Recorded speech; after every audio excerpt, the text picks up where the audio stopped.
Hey, this is Garrett from Harvest and Rust, a Neil Young experience, and you are listening to Richie on Top Talent. Welcome to Top Talent with Richie, the Tribute Edition. Top Talent with Richie,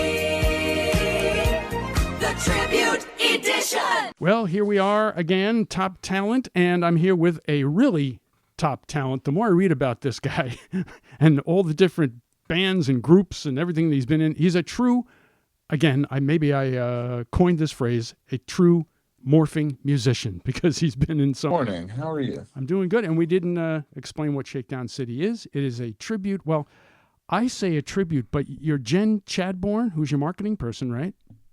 Yes. She said, please don't say that they're a tribute band as much as a, quote, channel for a transcendent Grateful Dead experience. Well, I think tribute kind of sums it up a little more succinctly, but sure. I thought that was great. And when she actually said a channel for a transcendent GD experience, I thought she was saying a transcendent goddamn experience, but no, that's meant Grateful Dead. Okay. So you went from, okay, now for people who listen, who are avid listeners to this podcast, all three of you, you listen to another podcast where you may have heard this man's name. So if you can explain what band you were also in recently. So I guess we recently did an interview for the Yacht Lobsters. That's right. Which is a band that plays the soft rock hits of the 70s and early 80s.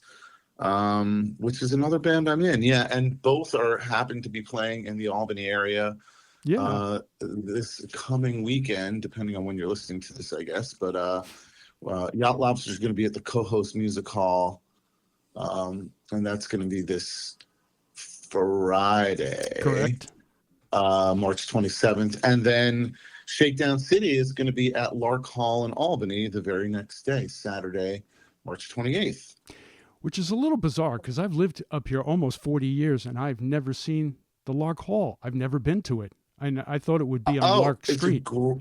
It's a great room. Yeah. I think it is on Lark Street. Is it not on Lark Street? I'm pretty sure it's on Lark Street. I thought it said Hudson Avenue, which is probably right off of Lark. I don't know. I just looked it up. It might be like on the corner of Hudson and Lark. I'm pretty sure it is on Lark because I thought it was named after the bird and it's just a cute name. And then I realized, oh, look, there are so many things are named Lark here. And then I was like, oh, duh, Lark Street makes sense. It's like our Greenwich Village is what it used to be kind of known as. Yeah, it's cool. It's and great. Lark Hall is a wonderful old room, like good wooden bones in the nice theater space. It's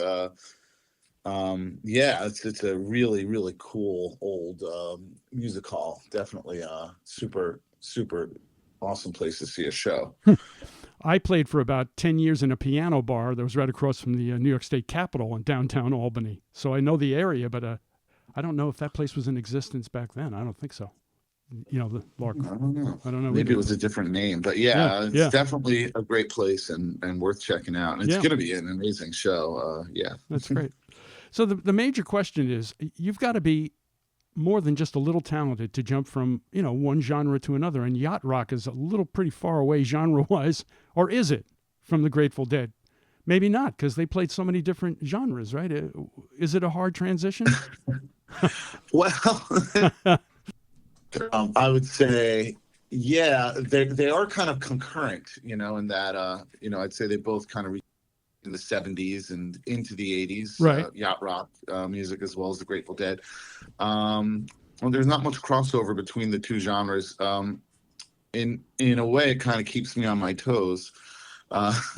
Definitely. Because it's like, the Yacht Rock stuff is very meticulous and you kind of want to nail studio versions, whereas with the Grateful Dead stuff, it's a lot more interpretive and almost like jazz where every song is performed a little bit different. And whereas in Yacht Rock we have like a staple amount of songs that we like to mix it up a little bit as well and make our set list a little different. But with the Grateful Dead, it's a 250 song repertoire and heavy rotation, and every show is completely different and has different themes, and we won't play the same song the same way twice, and we won't repeat a song for, I think at one point last year we had our run through the repertoire where we played 212 shows without a single repeat, 212 songs without a single repeat. So we had, I think, 11 shows in a row without a single repeat song, which is really fun as a musician, I think. Yeah. I mean, it's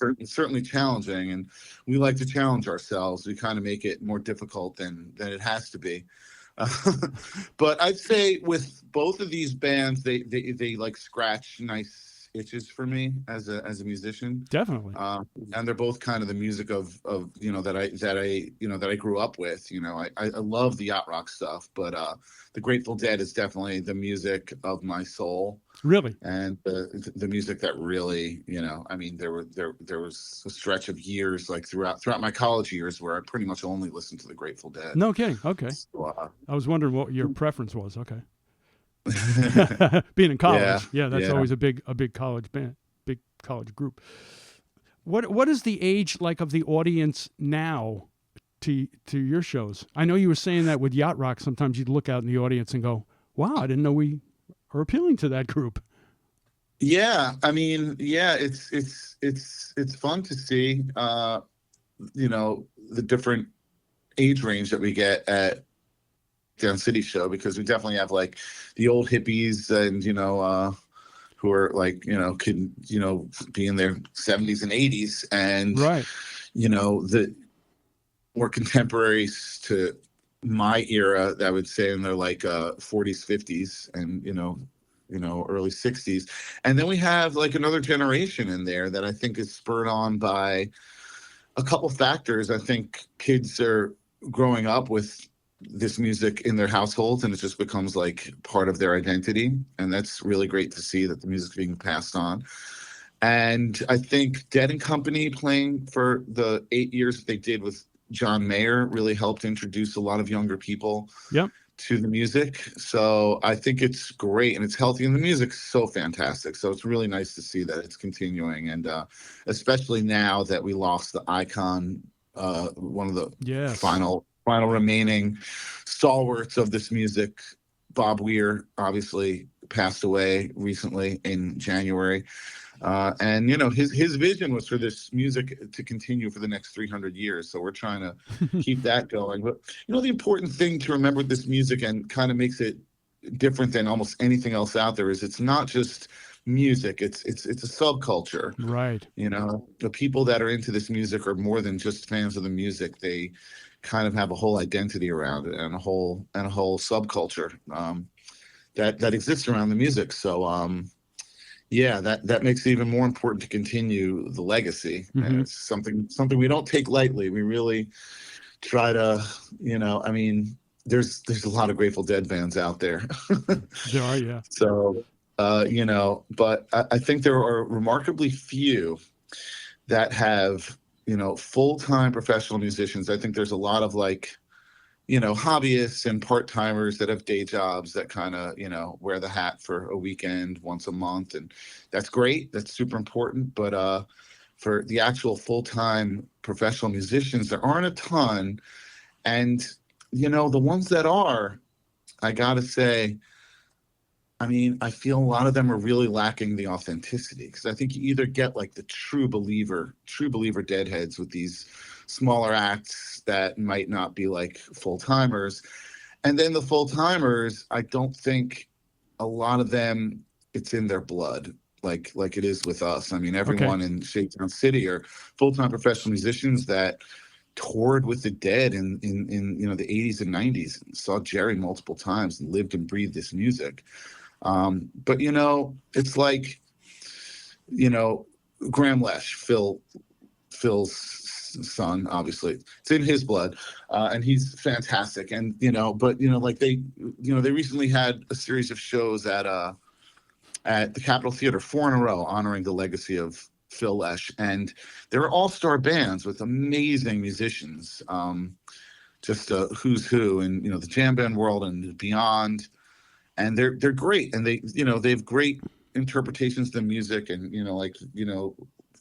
their spin on it is super cool and interesting.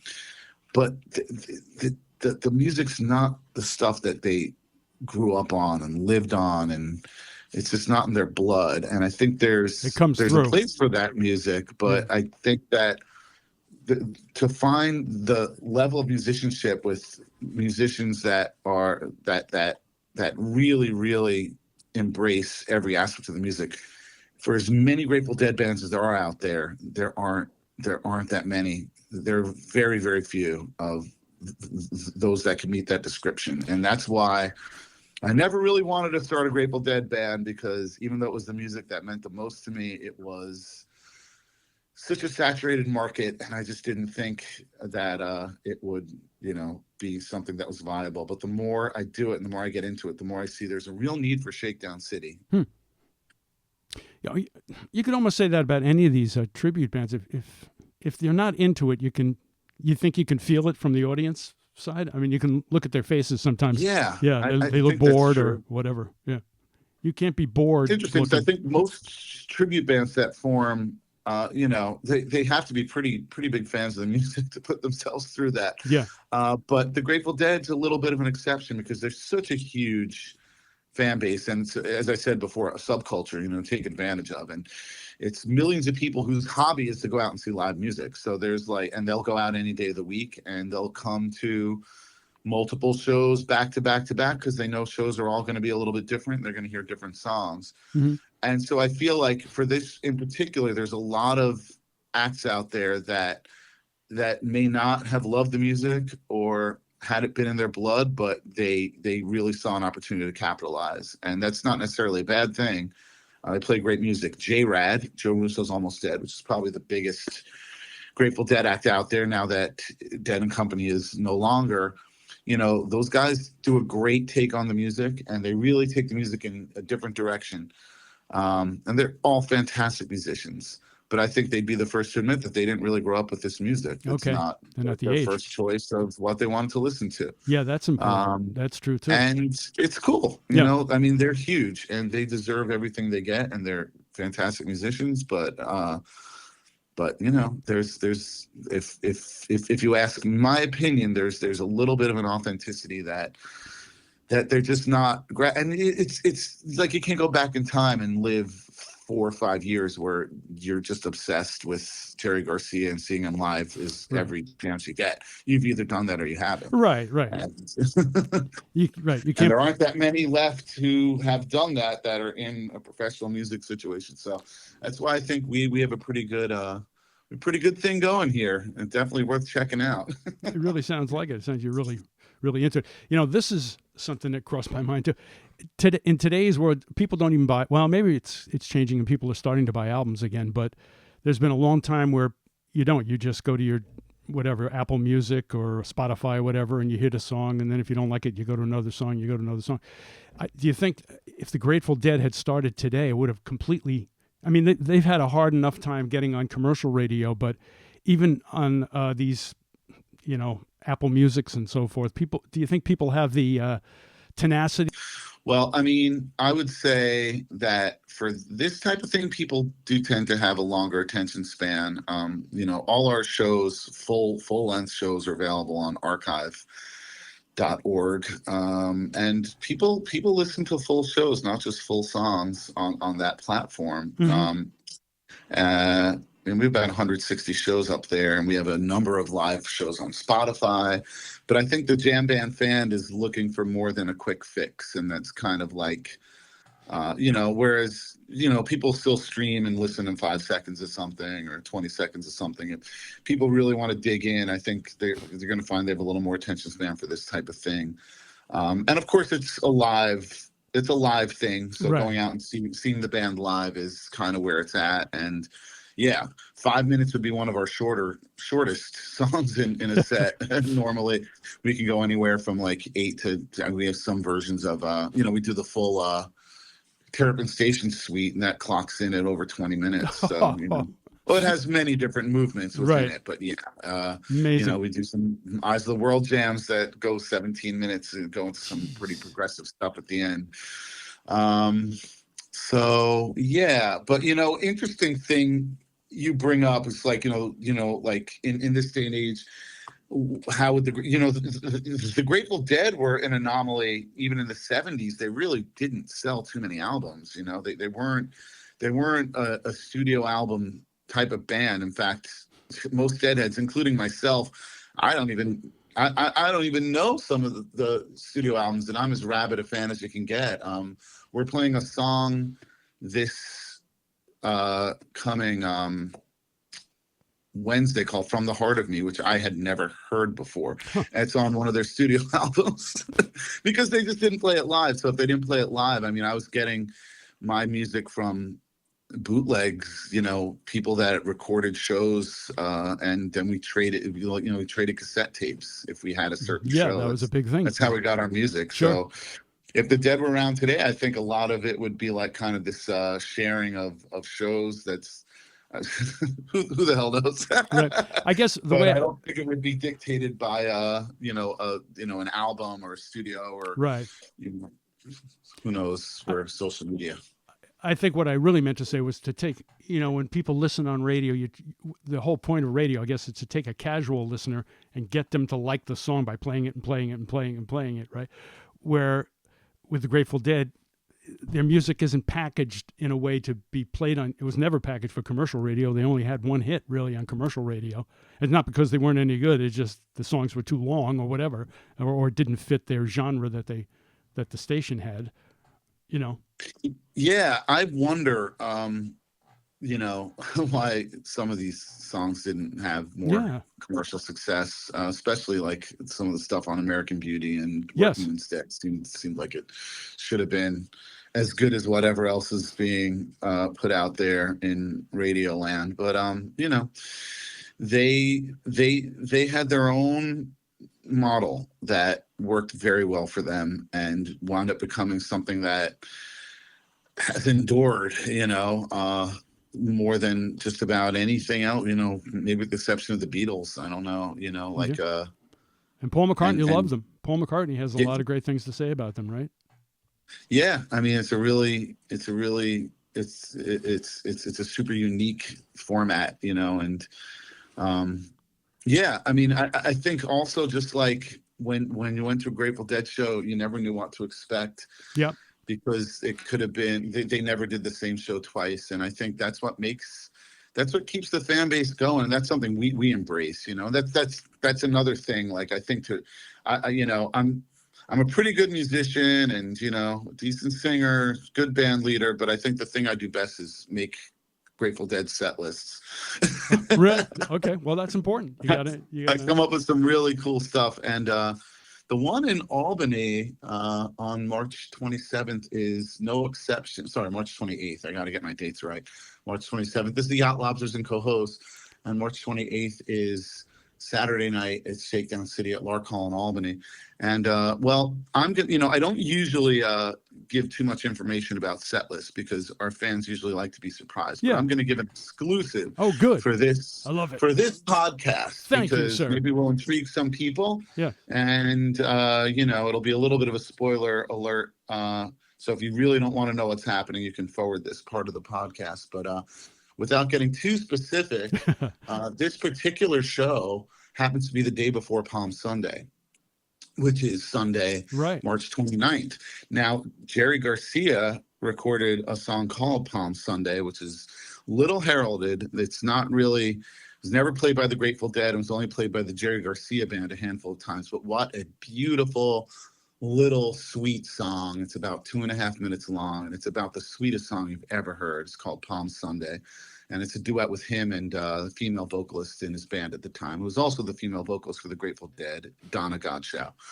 A beautiful, beautiful song. And we actually will be accompanied by a great female vocalist, Kara Kavanaugh, who doesn't play with us that often, but when she does, it's kind of special, and we like to lean into songs that were kind of a little more championed by Donna. And Palm Sunday, no exception. So she requested, hey, it's the day before Palm Sunday. Can we do Palm Sunday? Which is a song we'd never played before. So it'll be a debut of that song. And that kind of inspired me to kind of take the ball and run with it and just kind of make the whole set inspired by Palm Sunday and Easter and, the Dead and Jerry Garcia band. We like to play a lot of songs from the catalog, not just the Grateful Dead, but also Jerry Garcia band, Old and in the Way, Bob Weir's solo projects, and also just a smattering of great classic rock songs of the era that the Dead never played but maybe could have. So we really I think it's important to keep the song list, viable and, alive, so we don't keep bouncing around the same echo chamber. I think a lot of Grateful Dead bands think people just want to hear these same 40 or 50 songs and just play those to death. And with us, it's really about, so there's so many great songs beyond that, and you're going to get those songs, but we really play, I guess, what you'd call deeper cuts, or just championing the entire catalog of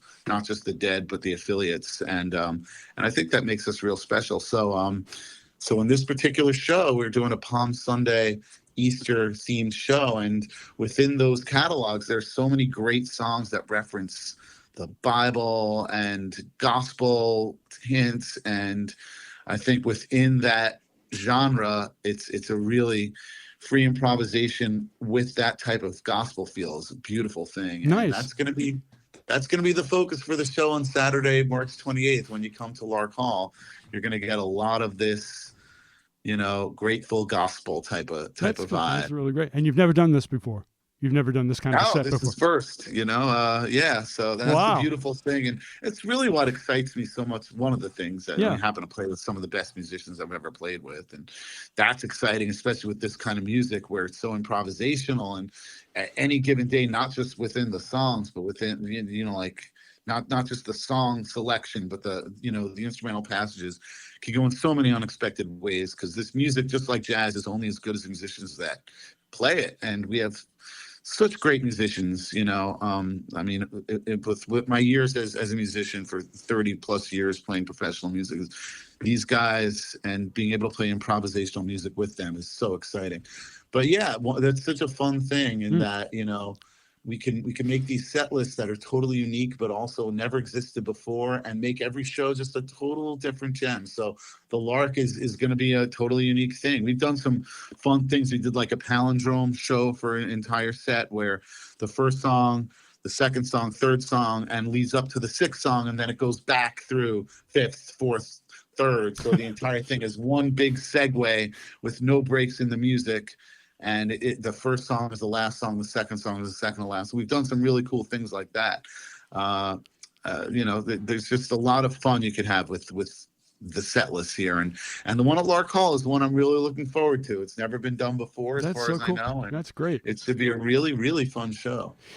It's true with this audience, they're so into the music that you're not so worried about album cuts or whatever. They're gonna like everything. They're gonna know everything, probably. Well, that is a point of contention, for the real Deadheads. I think the real Deadheads really love it. But we have casual fans too, and I like to say that if people are coming to see us and they're more of a casual fan, they're still gonna get a handful of songs that they know. They could get, you never know. I mean, there's certain sets we play where, they're going to know every one of these songs, and then there's some that might be a little more esoteric. But I think a lot of the songs, even if you don't know them, are really accessible, and a lot of them aren't, and just really weird and interesting, and just going to throw you a little bit of a curveball. So, but we've had we've had a lot of buzz, and I had really, like a prominent member of the Grateful Dead scene who'd seen us a couple times is really getting into the band, and he brought a bunch of friends that were more casual fans, and he was like, turns out they were like, we didn't know any songs. Oh, okay, because you didn't play Uncle John's band. You know what? You never know what you're going to get with our shows. Right, you're right. Get some that are a little more. Now, it happened to be at a place where we play it a lot, and there's a lot of Grateful Dead bands in the area, and there's a lot of really hardcore fans. So it was in Long Island. So in Long Island in particular, you're probably more apt to get stuff that's a little more off the beaten path and kind of a little weird, because we're weird.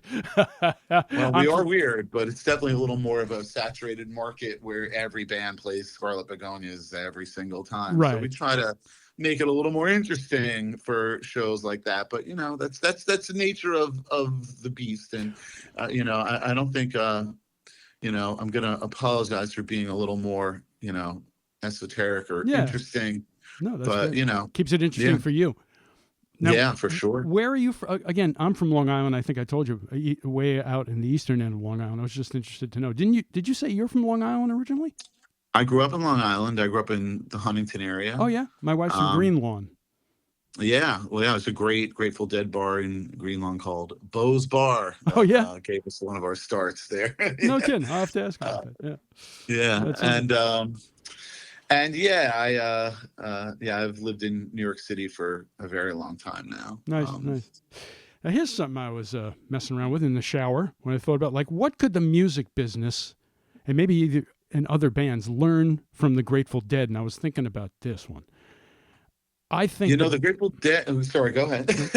well, here's number one. You tell me if I'm wrong, because everybody's so worried. You go to a concert, you got to leave your cell phones in a bag, and it's got to be zipped up, and no photography. You're not allowed to take any pictures of anybody on the band, and you can't record the shows. And God forbid, they let the people record the shows and let them spread it around. That's how they did it, right? I think that's brilliant. I know that's the copyright thing, but then there's the exposure thing. How do people get to know the music if you don't spread it around? And they were brilliant at that.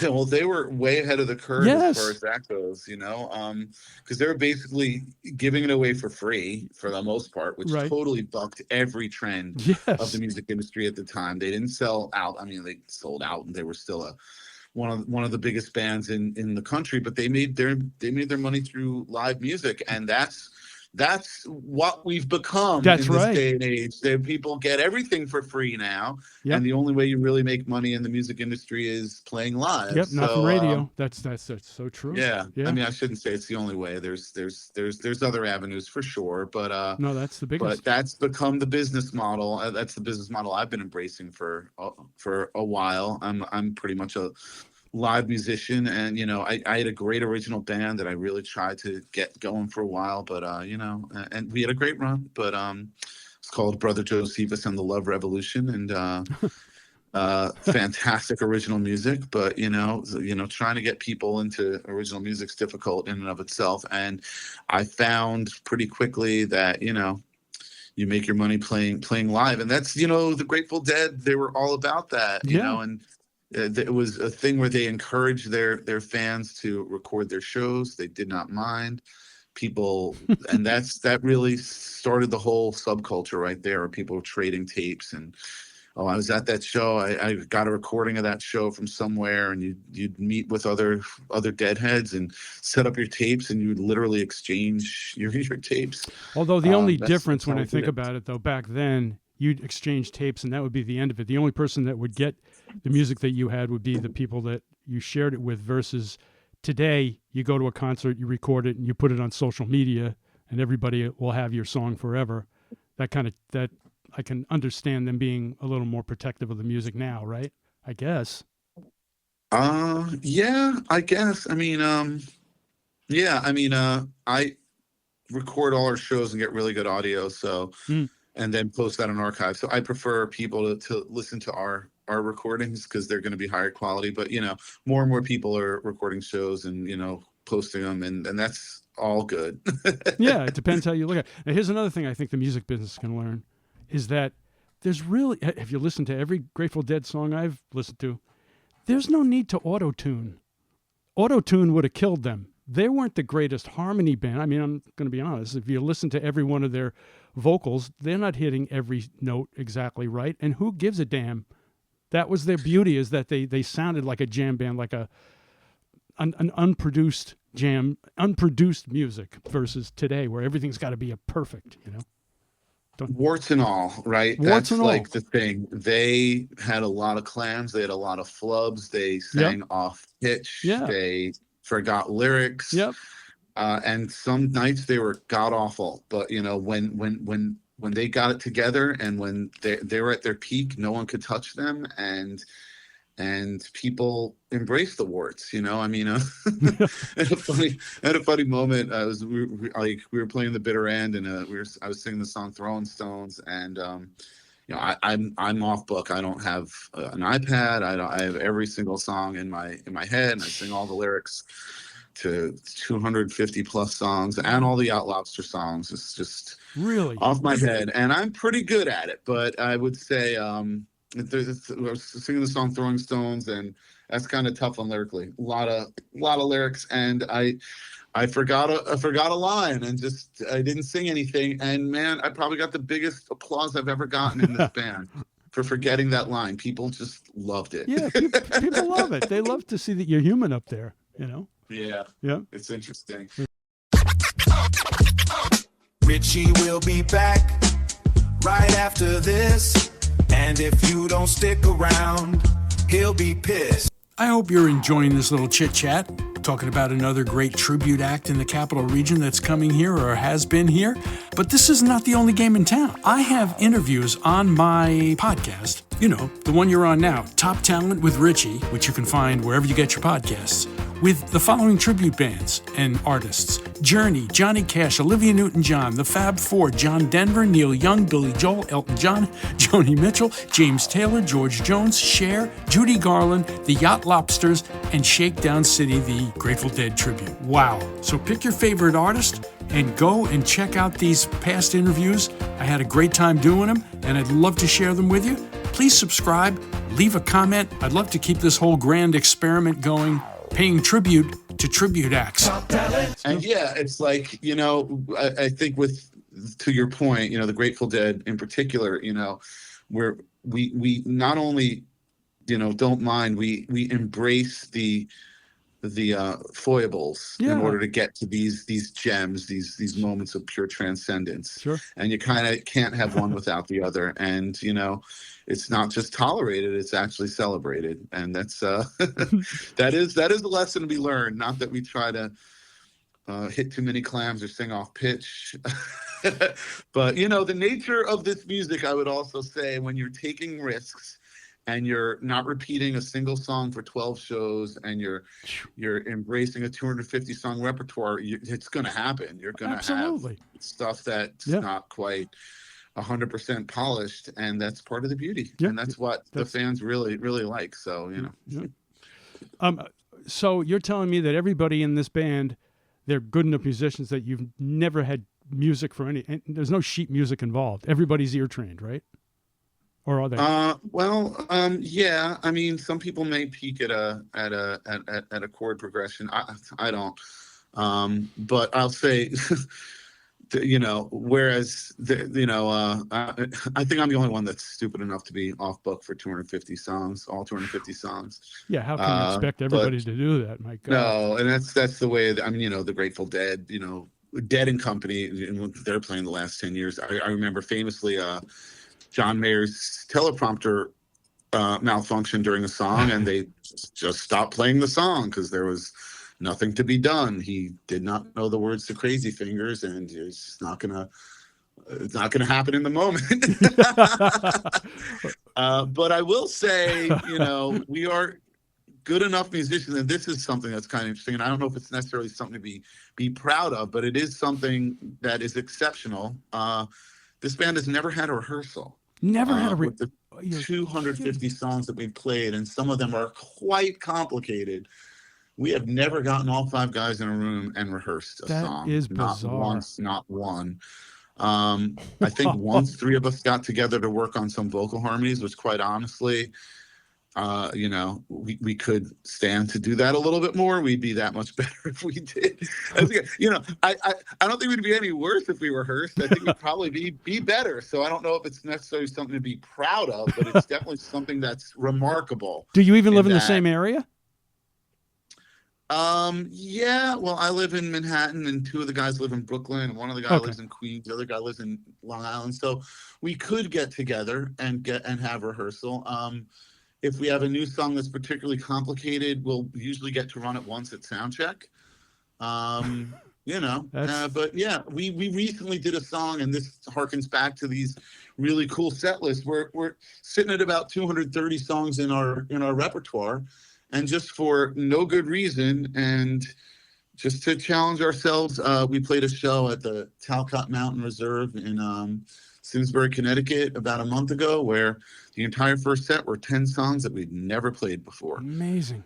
And of course, never rehearsed. And because we never rehearsed and because we only have limited time at soundcheck, I think we ran two of the more complicated songs. And these are two of the more complicated songs, not just in the Dead repertoire, but in any repertoire. A song called Let Me Sing Your Blues Away, which is from the Wake of the Flood album, the only song written by keyboard player Keith Godchaux that has, I believe, 8 modulations in it in a 3-minute span, which is insane if you're a musician, and goes all over the place. It's just the vocals like barbershop harmonies, 4-part barbershop, and Victim of the Crime, which is another very difficult, very out kind of like, it's got a lot of tritones and just very evil and unusual form and progression. We ran those 2 songs because they're extremely complicated at once.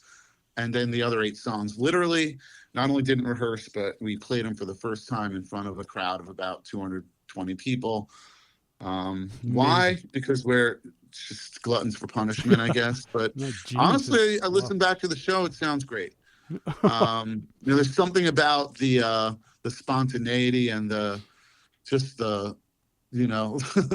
the audacity of it that makes up for maybe perfecting some of those notes that you're not going to recapture. All right, so this is inside musical baseball here, but I've played with a band every once in a while, and one guy looked at me and said, no, you can't do that, because my modulation is my little transpose button. I just push the button and transpose the piano, because I ain't good enough to play all those black keys. I do the white keys a lot. Yeah, that's definitely cheating, but that's all right. I will allow it. Us guitar players have things called capos. It's a capo. I've said the same thing. I said, hey, you got a capo. I can't have my own capo. Now that I play all this Grateful Dead rhythm guitar stuff, I used to be more of an acoustic guitar player that pretty much stuck to the bottom 4 frets, and now I live between like the 6th and the 12th fret, and so it actually eliminates the need for the capo, as not as many open strings, and true confessions. Starting to realize that it's all just sliding it down one fret or another. So right. Even at my advanced age, I'm still learning new things. It's interesting. Like with my original band, Brother Josephus, and for the most part with the Yacht Lobsters, I played primarily acoustic guitar. I played a bit of electric guitar as a younger man. Like I'd say in the 90s, but hadn't really done much. And I've pretty much picked up the electric guitar over the last 2 years now, playing in, Shakedown Citi. It's now my primary instrument, and it's been wonderful later in life to kind of not only rediscover an instrument, but like kind of just like, I don't know, it's like being a musician is kind of like being a golfer. You can never master it, you could always just try to learn new things and get better and better. And I mean, every time I pick up the instrument now, it's like I learn something a little new. I get a little bit better. And for me, as just someone in life getting older, it's like to have something where you're still challenged and still find new ways to improve I think that's the secret to staying young. Well, also, it's extremely good for the brain, music, right? Yes. No, it really is. It's very, very medically good for your mind. No, between that and doing, the New York Times crossword puzzle every day, I think I'm really, keeping my brain in as a fine tooth comb. That's why I got to stay away from the transpose button. I'm not learning anything with that. There you go. So much more to ask you, but a couple more things. What do you think is the significance? Because when I was really looking up the music, they keep referencing 5877, the Cornell University show. Yeah, that's an important moment for all us Grateful Dead heads. It's universally acknowledged. Well, I wouldn't say universally. It's generally acknowledged as the pinnacle live recording of the Grateful Dead, and it's not just the recording, the performance, but the recording itself is recorded by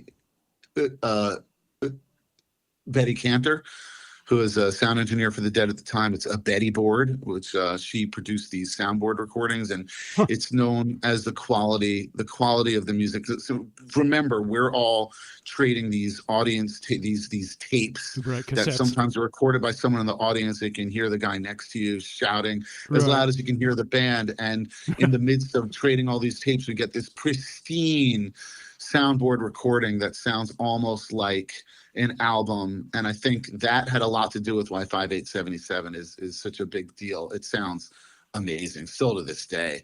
It sounds incredible. Now, the performance is also exceptional. Some people say, oh, it's not the best version of this song or that song, but it's pretty damn near pristine versions of almost every one of those songs. Now, the spring tour of 1977 in general is kind of known as the pinnacle of the Dead's live. Like they were hitting on all cylinders. You know, the repertoire had matured to the point where they were playing, if you go back before 77, you're missing some really big songs, like Terrapin Station and Fire on the Mountain, Estimated Profit, some songs that became real staples moving forward.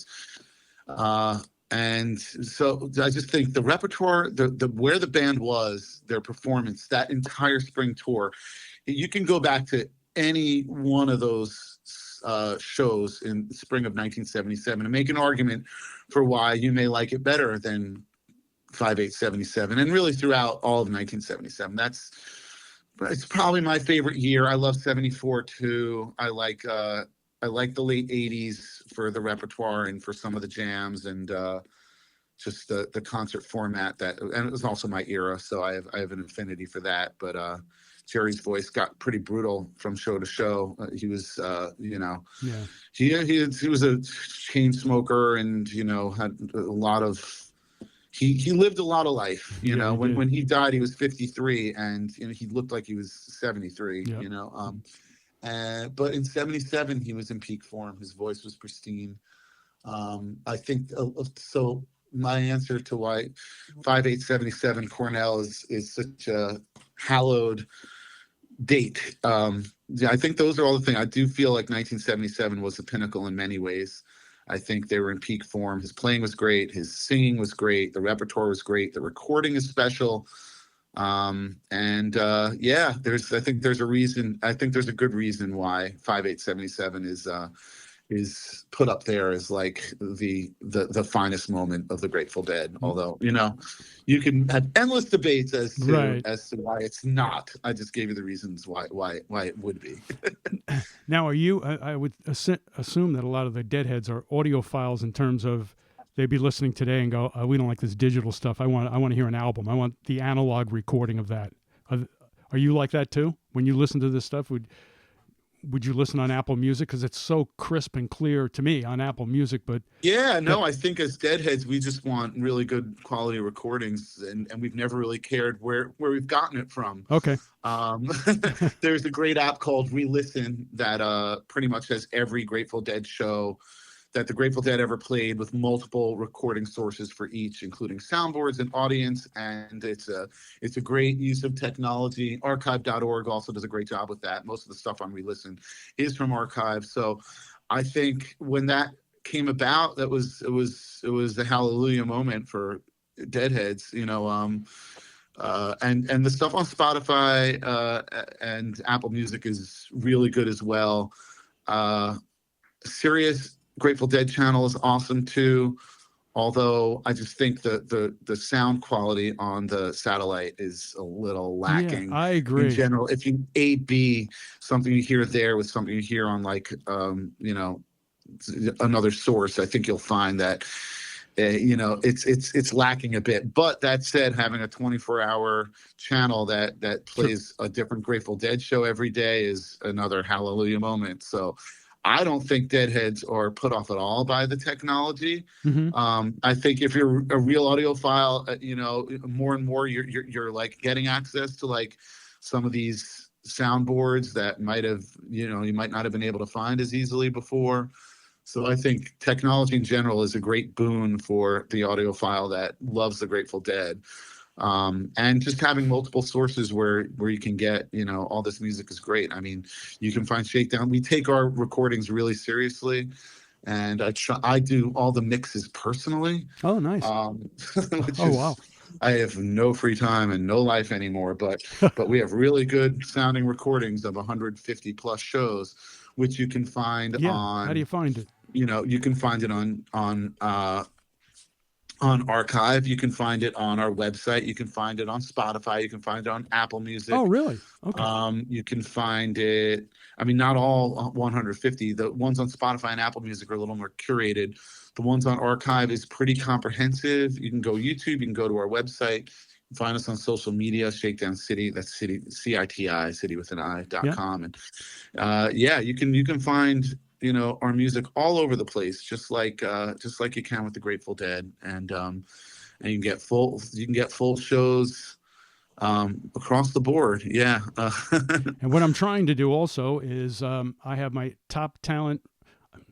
The name of the podcast actually is Top Talent, but again, there's so many top talent podcasts. I went, oh my God, I better come up with something else. So I have, if you type in Top Talent Richie on YouTube, I'm trying to put the clips of all the different tribute bands that I interview, clips, so you can just go to there and you don't have to go looking all over the place if you can't. Well, in your case, I think you'd rather be put to your website. I'd rather have people go to the website. But if you can't find it, you can go to mine, and I'm going to try to find a couple of clips of yours that I can share. Yeah. Make a playlist. I make a playlist out of each group that I talk to. Yeah, please. Yeah. Please do. Yeah, I can send you some of our preferred video please. clips if you want to post some of that stuff. But I mean, you can find, and it's like we have some great video and obviously all the great audio, but then also you get a lot of fans and more people just sharing the homegrown stuff. And a part of me doesn't love it because you're not getting the greatest audio quality, but then the more sane part of me says, this is the tradition. This is what the Grateful Dead were all about. And, you would get some like really great recordings, but some of the most cherished ones are the ones that don't sound that great, but just, they have that live vibe. And, it's funny how the more things change, the more they stay the same, even with all this new technology, especially when it comes to the Grateful Dead and how people listen to their music. Well, what percentage, when I'm thinking about this, what percentage of gigs do you play out? Do you play them outside like the Dead, or are you mostly in venues, inside venues? Yeah, we do a number of outdoor venues, especially once the weather gets nicer. We're playing outdoors all over the place this summer. Okay. So, we have a pretty active schedule. As I said, we played 165 shows in the past.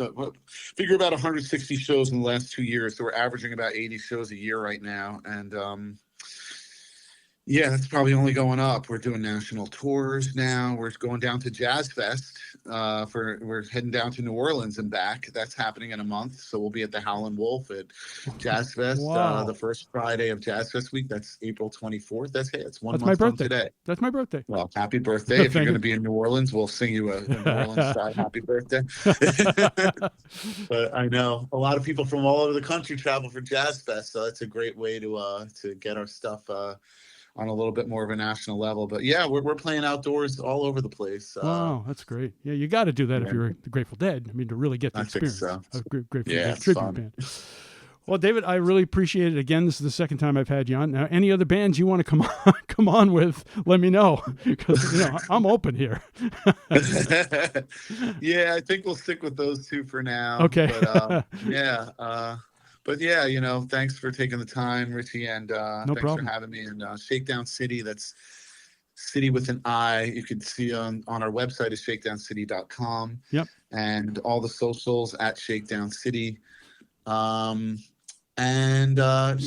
be playing Saturday night in the Albany area. That's going to be at Lark Hall on Saturday, March 28th. So that's going to be a great show, and hope we see all the listeners within the area out there.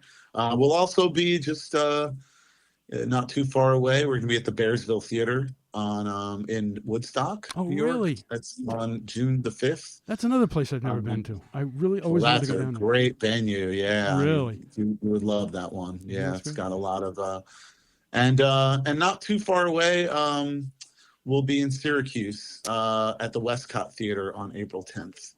So Busy people. come through the Westcott Theater too. And that's just a this. Friday night. And the Yacht Lobsters, you are on here on Friday night. Whoops. We didn't And mention Lobsters are playing Cohoes on March 27th at the Cohoes Music Hall. that. A busy man. Well, but you don't do any rehearsals. So, you just show up. You show up. I used to rehearse all the time. Now I never rehearse. That's a talent. Well, you're very talented. Really, really happy to have you on here twice. And thank you very much, David. Thanks again. Thanks so much. Really appreciate it. Thanks for listening to Top Talent. I produced the whole thing myself. Between the editing, the writing, and the booking of the guests, it affects my mental health. It's a lot, but I enjoy it, even though I'm just one guy. But from everything I hear, just give it a year and it will all be replaced. You guessed it. By AI.